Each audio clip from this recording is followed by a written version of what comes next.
Meni izgleda dobro, izgleda bogato. Mislim da će ovi čvarci dati onaj finalni touch. Ima mesine unutra, to je nekako. Ima mesine, tako je. Da, naravno da je punjena bezobrazno puno. Tako je. Evo ga. Ok. Ajme meni je. Ja sam u dilemi, stari. Ovo je ko na TikTokovima s hranom.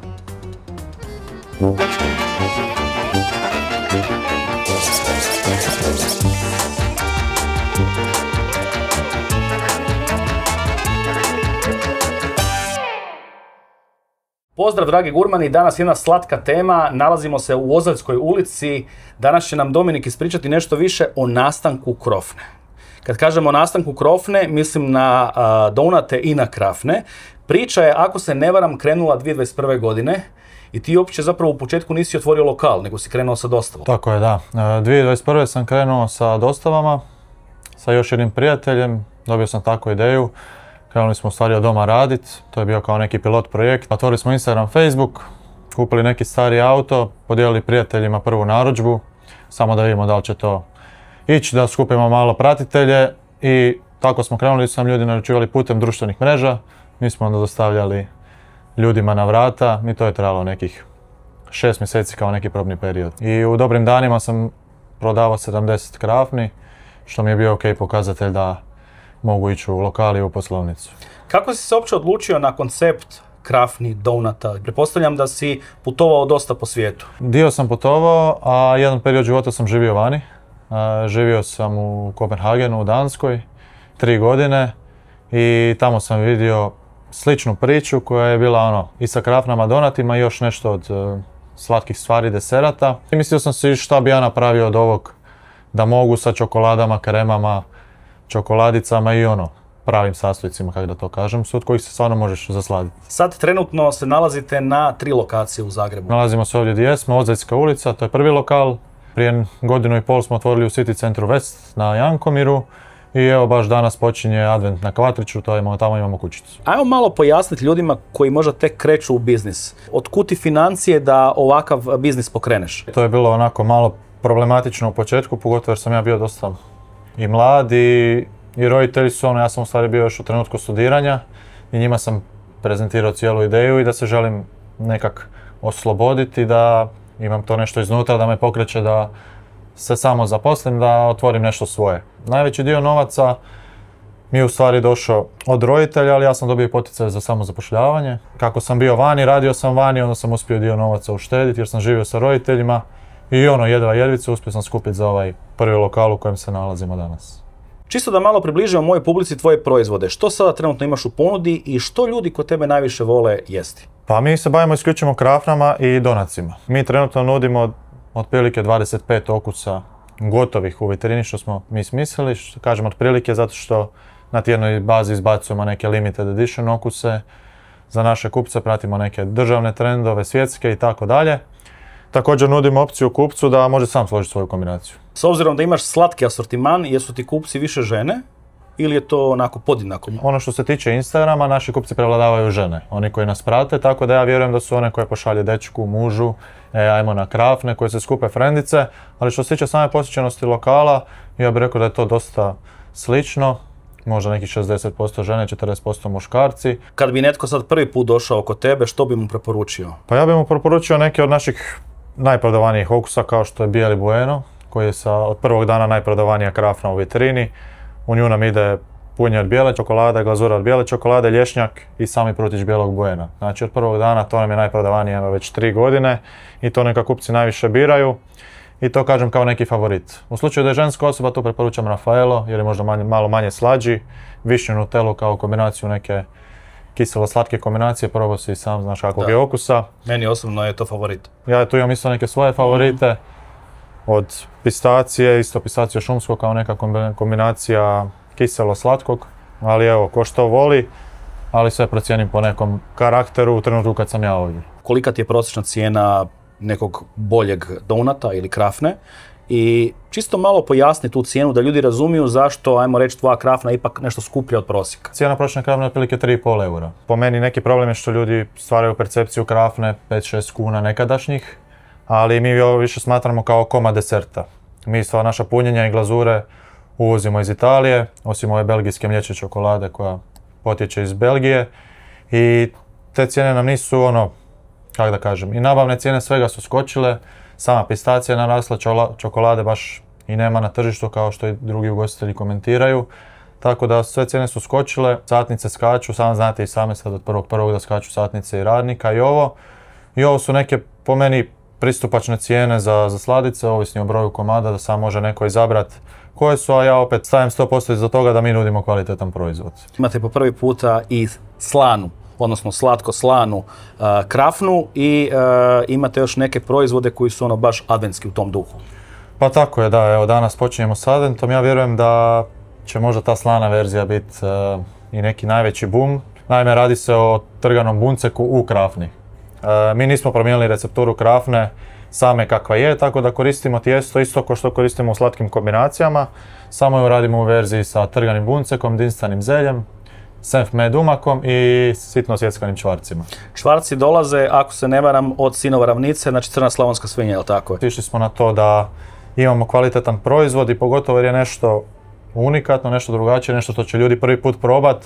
Išli smo da dajemo ljudima kvalitetu i da taj proizvod bude stvarno oduševljenje. Uz buncek krafnu imate još i 3 nove slastice. Smislili smo nešto što je tradicionalno božićno, opet smo htjeli zadržati bazu donata. Možda od najpopularnijih nam je Gern krafna. Gern krafnu pripremamo isto kao što se radi Gern knedla, samo sa krafnom. Krafnu izdubimo, unutra imamo 2 kombinacije, prva je sa šljivom kao neki original, druga je jabuka i karamela, to je neka naša kombinacija. Cijela ta krafna se obje verzije preliva sa vrućim sosom od vanilije i na vrh ide mljeveni mak. Od još zanimljivih stvari, to su dontule. Išli smo na priču fritula, ali sa tijestom od donata. U stvari iste donate koje imamo u vitrini radimo na način da ih radimo u kuglicama kao fritule. Fora je što nisu toliko, one jesu pečene u ulju, ali su zapečene u pečnici te nemaju tu toliko hrskavu notu izvana i nisu toliko natopljene uljem. U verziji sa nutelom i bijelom čokoladom, mljevenim keksom, pozivamo se na to kao da stvorimo neku novu božićnu tradiciju, kao što su fritule, ajmo mi biti unikatni pa ispromovira dontule. I zadnje jelo je Kaiserschmarrn, ali od donata, i sami naziv u meniju stoji baš Kaiserschmarrn, ali od donata. Kaiserschmarrn je inače austrijsko tradicionalno jelo, gdje ljudi palačinku u trenutku pečenja režu na male komadiće te zapeku sa maslacom i šećerom. Mi smo tu istu priču napravili tako da ovaj donat koji je ovdje u Kinder jaju režemo na 6 dijelova, zapečemo lagano u velikoj tavi, dodajemo maslac, šećer te stvorimo neku karamelizaciju izvana. Taj donat ostaje i dalje fino mekan iznutra, izvana dobije tu krskavu koricu. Služimo u 2 verzije, vanilija i šumsko voće, a druga nam je Nutella keks kao neki klasik da za ljudi koji su slatko mora biti čokolada, da imamo i tu verziju.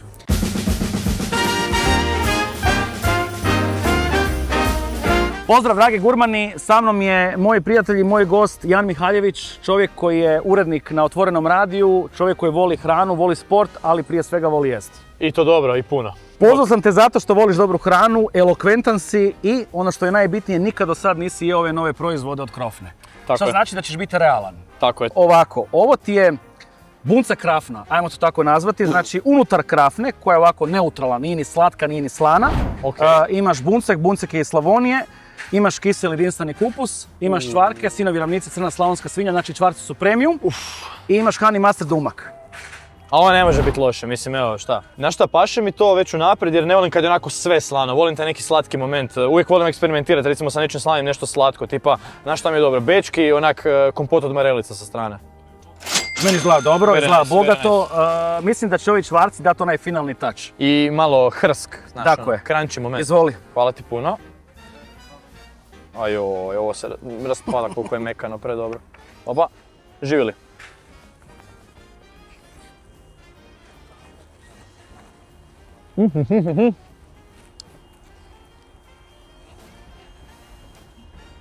Ma super čovječe. Krafna nije slatka. Ne. Ali honey mustard točno da to ono...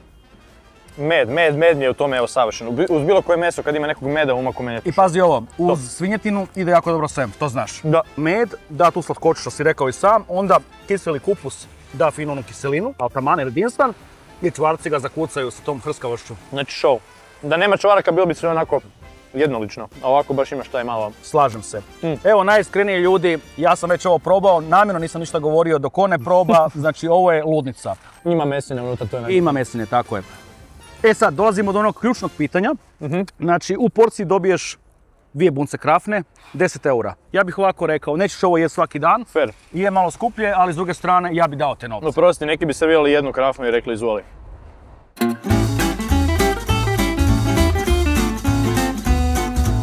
Znači, Ovo izgleda. izgleda kao germ knedla, ali je zapravo germ krafna. Dobro, ima mak ovdje isto, to mi se sviđa. I imamo ti Kaiserschmarrn od donata, jel? Umak od vanilije i šumsko voće. I ovo znaš šta je. Punjeno je, to je njihov twist, punjeno je znači sa nadivom od jabuke, onda malo gore karamele, poliveno umakom od vanilije, mak. Ok, danas ću morat na još jedan trening izgleda nakon ovoga. E sad, s čim ćemo krenuti? Hoćemo možda ovo, a? Ajde, ali daj ti onda... Može. Da, naravno da je punjena bezobrazno puno. Tako je. Evo ga. Ok. Ovako. Jako me veseli jabuka u ovome jer iskreno ne volim baš šljive. I u tim germ knedlama mi uvijek smetala ta šljiva. Aha, znači nisi ljubitelj šljive. Ne, Ok, probaj. Ali ovo će biti jako dobro. Bi ja trebao prema tamo možda ovako. Kako god hoćeš. Opa. Ovo je rad. Op. Jel to tvoja rečenica? Ovo je rad. Nije.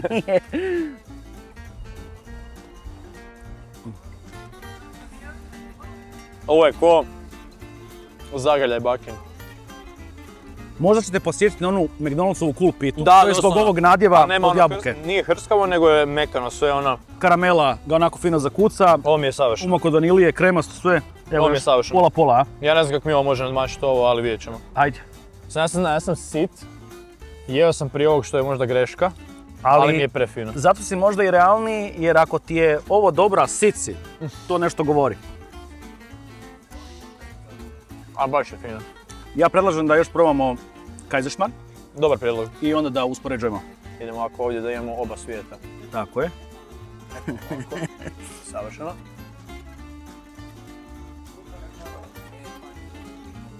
Šta je ovo hrskavo? Čvarci nisu, to se nadam. Šećer. Dogodila se karamelizacija. Bože. Hrskava korica oko donata. Ajme, meni je. Ja sam u dilemi, stari. Isuse. Pazi, ovo 2. Sve je hrskavo. Ovo nije masno. Ne. Znači uopće nije, ja sam očekivao da će biti jako teško kao ono. Da, jel da? To je to. Ovo je zbog voća svježe, zbog toga krema, ovo je prefina, ono ko... vanilija neka, ne?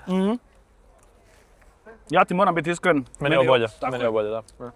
Ali ne mogu, znači šta god da uzmete nećete pogriješiti, to je sigurno. Ali ovo, kako je onak i hrskavo i mekano u isto vrijeme, Kaiserschmarrn mi nije fin. Znači Kaiserschmarrn nikad ne bi naručio. Ništa posebno. Kao drobljene palačinke, ništa posebno. Ali ovo je predobro. I za podijeliti s nekim savršeno.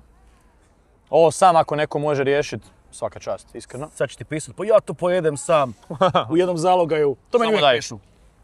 Samo daj. Ja bih rađe uzeo s nekim ovo tu po pola, dvoje i...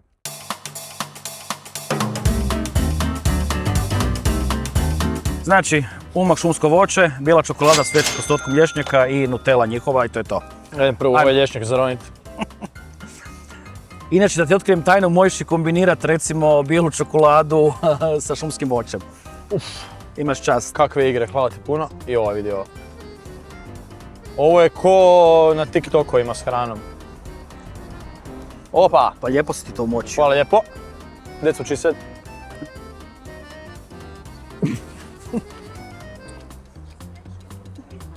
Opa! Opa!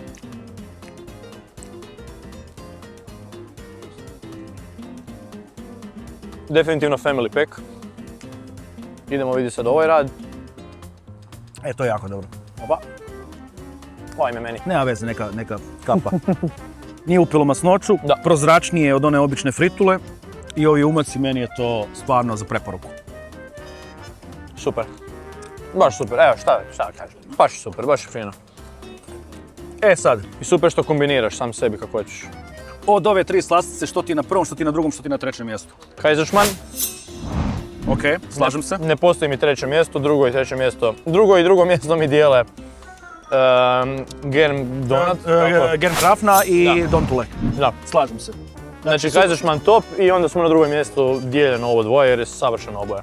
Kaiserschmarrn znači pod obavezno probati i onda uz to ko voli slano, nije toliko od slatkog, Bunce Krafna, zaista vrijedi probati. Jan, hvala ti što si došao u moju emisiju, hvala ti što si junački odradio ovaj posao. Jana zapratite na njegovom Instagramu, TikToku. Ako vam se sviđa ovaj sadržaj, zapratite nas na svim društvenim mrežama, preplatite se na naš YouTube kanal. Besplatno je i gledamo se u idućoj epizodi Gastro Tražilice. Pozdrav ljudi! Živjeli!